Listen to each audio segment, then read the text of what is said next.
அமைச்சர்கள் மீது நடவடிக்கை எடுத்தாங்கன்னா அது தாவேகா கவர்மெண்ட் மீதான சென்டிமெண்ட்டை சிம்பத்தின்னு கூட்டும். ஏன்னா கடந்த ஆட்சியோடைய ஆன்டிங்கமஸ்ல இந்த ஆட்சி வந்திருக்கு. விஜய் முதலமைச்சர் ஆகணும் அப்படிங்கிறக்கா வந்த ஓட்டு இல்லை. அப்பா அவங்க ரொம்ப மோசம்ப்பா, இவங்களை செல் பண்றதுக்கு வாய்ப்பே தெரியலப்பா, அப்ப வந்துட்டு போட்டுப்பா அப்படிங்கிற ஒரு கணக்கில் ஓட்டுள்ளது.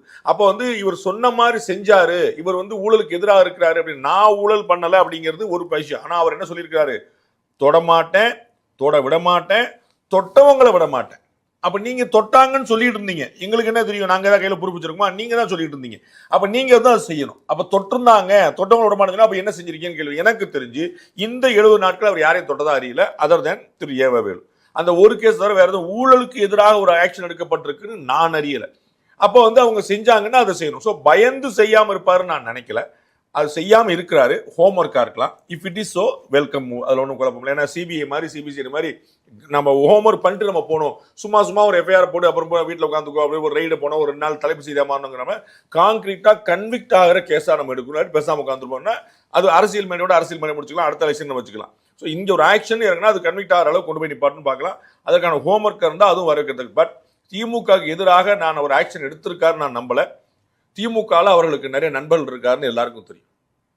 திமுகவை 2021 கடந்த தேர்தலில் ஆட்சி கொண்டு வர்றதுல பாடுபட்டவர்கள் ஒருத்தர் தான் திரு ஆதவ அர்ஜுனாங்கிறது தெரியும். அவரே சொல்லியிருக்க விஷயம், நான் இதை புலனாய்வு பண்ணி கண்டுபிடிச்சு சொல்ல அவரே சொல்லியிருக்கு. ஸோ அங்கே இன்னும் நிறைய நண்பர்கள் இருக்கிறாங்கன்னு பார்க்கணும். திரு செங்கோட்டையன்ட்ட திமுகவை சேர்ந்த அதிமுகவை சேர்ந்த யாரா ஒருத்தர் பேச முடியாத நிலைமைங்கிற கிடையாது. திரு விஜயை நீங்க தாவேக்கால இருக்கிறவரை பேச முடியாது, அதனால வந்து விஜய் ரீச் பண்ண முடியல அப்படிங்கிற பிரச்சனை தாவேக்காரங்களாலே முடியாது. ஆனால் திரு ஆதவ அர்ஜுனாவையோ திரு நிர்மல்குமாரையோ நிர்மல்குமாரோட இன்ஃபுளுன்ஸ் பண்ண முடியல, ராஜ்மோனோட தெரியல, யாருன்னு தெரியல, சின்ன பிள்ளைங்களா இருக்கிறாங்கன்னு யோசிக்கலாம். ஆனால் திரு ஜேசிடி பிரபாகரையோ திரு ஆதவ அர்ஜுனாவையோ திரு செங்கோட்டையனோ ஈஸியாக ரீச் பண்ண முடியும்.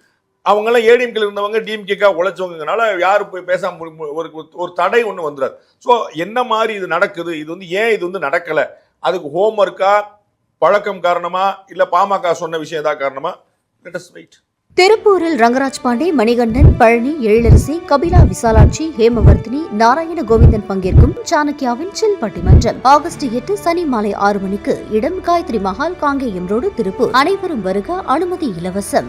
இந்த பக்கத்துல டெல்லியில பாக்குறோம் பல விஷயங்கள் நடக்க. இங்க வந்து அரசியல் என்ட்ரி கொடுக்கும் நடிகர்கள் அப்படின்ற விஷயம் டெல்லியில பல விஷயம் நடந்துட்டு இருக்கு. இங்க வந்து திரு தனுஷ் அவர்களுடைய நேற்றைய பேச்சு, திருவள்ளூர்ல அவருடைய பிறந்தநாள் விழாக்கு இப்படி ஒரு ஒரு ஆர்கனைஸ்டா விஜய் மக்கள் இயக்கம் ஒரு 10 வருஷம் முன்னாடி எப்படி இருந்ததோ அதை வந்து திரு தனுஷ் அவர்கள் அதை நோக்கி நகர்கிறாரா அப்படின்னு இருக்கு.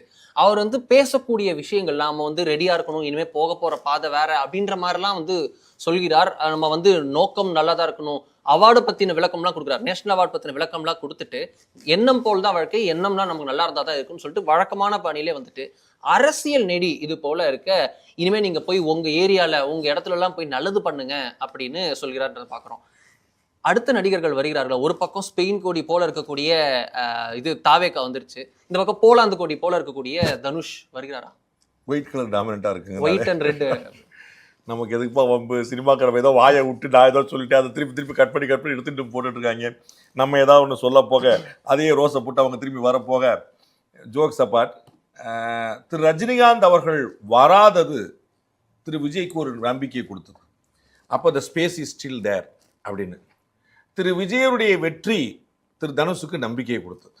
ஏன்னா திரு ரஜினிகாந்த் வந்தா அதில் ஆதாயம் அடைய போகிறதா திரு தனுஷை தான் கருதிட்டு இருந்தாங்க எல்லாருமே. சாருடைய ஏஜ், அது அடுத்தது யார் அப்படிங்கிற ஒரு கேள்வி வரும்போது அங்கே வந்து நல்ல ஒரு கெட்டிக்காரராக இன்னொருத்தர் வராரு இருக்கும்போது ஓகே அப்படின்னு வந்து நிற்கும் அப்படின்னா நிறைய பேர் கணக்கு போட்டது அப்படிலாம். ஸோ இப்போ வந்து திரு தனுஷ் அவர்களுக்கு ரஜினிகாந்த் சார் வரல அப்படிங்கிற ஒரு கணக்கை வந்துருச்சு, திரு விஜய் வெற்றி பெற்று விட்டார்னு ஒரு கணக்காயிருச்சு. அப்போ நாமளும் ஒரு முயற்சி பண்ணலாம் அப்படிங்கிறது, அது ஆசை எல்லாருக்குமே இருக்கலாம், அதில் வந்து தப்பே இல்லை. தனுஷ் வந்து இன்னைக்கு இருக்கக்கூடிய தலைமையில் கமல்ஹாசனுக்கு பிறகு மெட்டிகுலஸாக நடிக்கக்கூடிய ஒரு பியூட்டிஃபுல்லாக நடிகர். திரு விஜயை வந்து மாஸ் ஹீரோ அப்படின்னு நீங்கள் சொன்னால், கிளாஸ் ஆக்டர் அப்படின்னு நீங்கள் வந்து தனுஷை வந்து நீங்கள் வகைப்படுத்த முடியும். ரொம்ப மைனூட்டான அந்த விஷயத்தை காட்டுற ஒரு மாஸ்டராக இருக்கார். அவருடைய அப்பா, அவருடைய மூத்த சகோதரர் எல்லாமே சினிமா ஃபீல்டில் இருக்கிறாங்க. ஸோ பப்ளிக்கோடைய பல்ஸ் தெரியும்.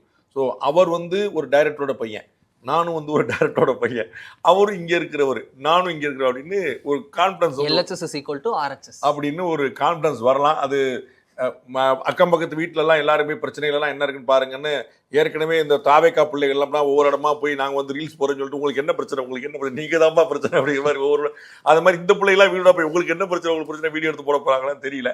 ஸோ அது நியூசன்ஸாவோ நான்சென்ஸாவோ இல்லாமல் சென்சிபிளாக இருந்தால் எல்லா மக்கள் சேவையுமே வரவேற்கத்தக்க தான். அது வந்து விஜய் கட்சி பண்ணணும், தனுஷ் தோக்க போகிற கட்சி பண்ணணும் அப்படின்லாம் நம்ம யோசிச்சு யார் பண்ணாலும் பரம சந்தோஷம் தான்.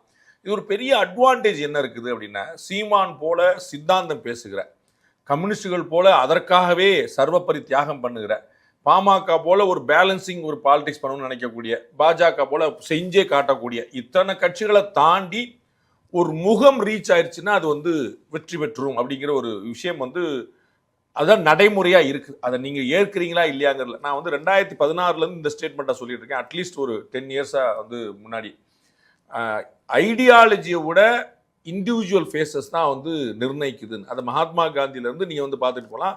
சுதந்திரம் வாங்கி கொடுத்தது யாருன்னா காந்தி மையோ, அதுக்கு முன்னாடி 1000 பேர் வச்சுருக்காங்க அப்படிங்கிறவருக்குன்னா. ஆனால் அந்த காந்தி ஒரு முகமாக இருந்து நின்றார் பார்க்குறோம். காங்கிரஸ் ஆட்சின்னு சொல்ல மாட்டோம், காமராஜர் ஆட்சின்னு சொல்லுவோம். எம்ஜிஆருக்காக ஓட்டு, விஜய் கட்சி அப்படின்னு நீங்கள் வந்து விஜய்க்கு நம்ம பார்க்கல. விஜய்க்கும் டிவிகேக்கும் டிஎம்கேக்கும் எந்த பாலிசி டிஃபரன்ஸும் கிடையாது. ஆனால் இப்போ டிஎம்கேவோட எல்லா பாலிசி தான் இப்போ அவங்க வச்சுருக்காங்க. விஜய்க்கு ஒரு சும்மா விஜய்க்கு ஒரு அப்படின்னு அப்போ டிஎம்கேட பொருத்தி பண்ண அதெல்லாம் இல்லைங்க. அவங்களே சொன்னாங்க எங்களுக்கு விஜய் கட்சிக்கும் டிவிகேக்கும் டிஎம்கேக்கும் பாலிசி டிஃபரன்ஸ் கிடையாது. ஆனால் அவங்களுக்கு வந்து அப்போ ஒரு முகம், அந்த வகையில் மக்களும் சென்று சேர்ந்திருக்கக்கூடிய முகமா இன்னைக்கு வந்து திரு தனுஷ் அவர்களுடைய பாப்புலாரிட்டி வந்து தமிழ்நாட்டில் யாருக்கும் தெரியாத ஒரு முகமா இருக்காது. யாருங்க அவர் அப்படின்னா, தனுஷ்னா எந்த தனுஷுங்கன்னு யாரும் கேட்ட போல. அது ஒரு பெரிய அட்வான்டேஜ் நினைக்கலாம். திரு விஜய் தானே அந்த ஊக்கம் கொடுத்துருக்காரு.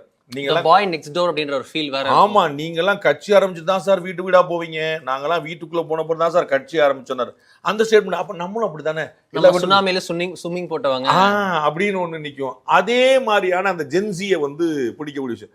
அந்த ஜென்சியை பிடிச்சதுல வந்து பாத்தீங்கன்னா, இன்னும் சொல்ல போனா திரு விஜயை விட அதிகமா ஒரு போட்டு பிடிச்சவர் இவர். அதாவது வந்து நம்ம வந்து நாம எப்படினாலும் இருக்கலாம், எங்களை பார்த்தோன்னே பிடிக்காது, பார்க்க பிடிக்கும், அந்த மாதிரியான ஒரு விஷயங்களால அது நிறைய வந்து இளைஞர்களை ஈர்க்கும் அப்படிங்கிற ஒரு நம்பிக்கை இருக்கலாம். பட் வந்து இப்போ வந்து அவர் இந்த ஆன்மீக பாதை, நிதானம், அந்த மாதிரி விஷயங்களான இவர் பையனே ரொம்ப பெரிய பையனாலாம் ஆயிட்டு அப்படி ஒரு பெரிய நம்பிக்கை கொடுத்துருக்கு. பார்ப்போம் அந்த அது அவரோ விஷாலோ இவங்க எல்லாமே அந்த திசையை நோக்கி தான் நகர்றாங்கன்னு தெரியுது. திரு விஷால் வந்து எலெக்ஷன்ல போட்டி போடுறேன் சொன்னாரு. எலெக்ஷன்ல போட்டி நகர்ல ஆமா, அப்ப எலெக்ஷன்ல போட்டி போடுறேன்னு சொன்ன உடனே எலெக்ஷன் என்னன்னு கட்சிக்காரன் கேட்டாங்க. இவருக்கு கையெழுத்து போட்ட 10 பேரை காணும், இவர் முன்மொழிகிறேன்னு சொன்ன 10 பேர் காணும், என்னை கம்பல் பண்ணி கையெழுத்து போட்டு ஆகிட்டாரு, ஏன்ட சொல்லாமலே கையெழுத்து வாங்கிட்டாருன்னு சொல்லிட்டாங்க. அந்த மாதிரி இப்ப நீ தானப்பா கையெழுத்து போட்ட அப்படின்னா சும்மா இருங்க சார் சொன்னோம்ல. இப்ப கரூர் சம்பவத்துல என்னைய கேட்காம வழக்கு போட்டாங்கன்னு ஒருத்தர் வந்து போனார். இது மாதிரிலாம் வந்து ரியல் பாலிடிக்ஸ் வந்து எப்படி இருக்குங்கிறது தெரியல. இவங்க எல்லாம் ரொம்ப கான்ஃபிடண்டா இருக்கிறாங்க. திரு விஜய் வந்து சொல்லியிருப்பார் போல, கான்ஃபிடண்டா இருக்கேன் நல்லதே நடக்கும்னு. இவரும் கான்ஃபிடண்டா இருக்கிறாரு, நல்லது நடக்குதான்னு பார்ப்போம். இல்ல தனுஷுக்கு பின்னாடி இன்னொரு கான்ஸ்பிரசி தியரி, தனுஷுக்கு வந்து நேஷனல் அவார்ட் கிடைச்சிருக்கு, அதுக்கு காரணம் எல்முருகன். பிஜேபி தான் வந்து தனுஷை பாப்பப் பண்ணது அடுத்த ஒரு விங்கா.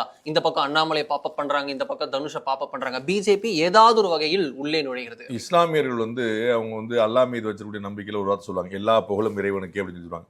அது மாதிரி எல்லா திட்டும் பிஜேபிக்குன்னு இந்த பக்கம் அரசியல்வாதி போற எதுவா எதுக்கு திட்டினாலும் சரி, ஆட்டோக்கார் தம்பி எங்க வாங்கன்னு சொல்லிட்டு. ஆமா, இந்த பக்கம் ஒரு ஆட்டோல ஒரு கண்ணாடி இப்படி திரும்பி இருக்குன்னா பிஜேபி தான் அந்த கண்ணாடி திருப்பி வச்சுக்க வரைக்கும் சொல்லுவாங்க போல தெரியுது. அது எல்லாத்துக்கும் சொல்லிட்டே இருப்பாங்க. அதுல வந்து நம்ம அது வந்து பெருசா கண்டுக்க வேண்டியதில்லை. அது ஒரு பொலிட்டிக்கல் பிஜேபியை மட்டும்தான் எவ்வளவு திட்டினாலும் யாரும் சொல்ல, பிஜேபியே பதில் சொல்லாது. அது ஒரு அட்வான்டேஜ் என்ன, பிஜேபி சொல்ல பேசாம உட்காந்துருப்பாங்க. அது ஒரு கட்டத்தில் வந்து அந்த அந்த குற்றச்சாட்டு உண்மைன்னு ஆகும்போது நாங்க அப்படி இல்லை, நாங்க அன்னைக்கு இல்லைன்னு சொல்லி சமாளிச்சுதான் ட்ரை பண்ணுவாங்க. ஸோ குற்றச்சாட்டு சொல்லி 10 போய் சொன்னா வந்து திரும்ப ஒரே 10 சொல்லும் போது அது உண்மை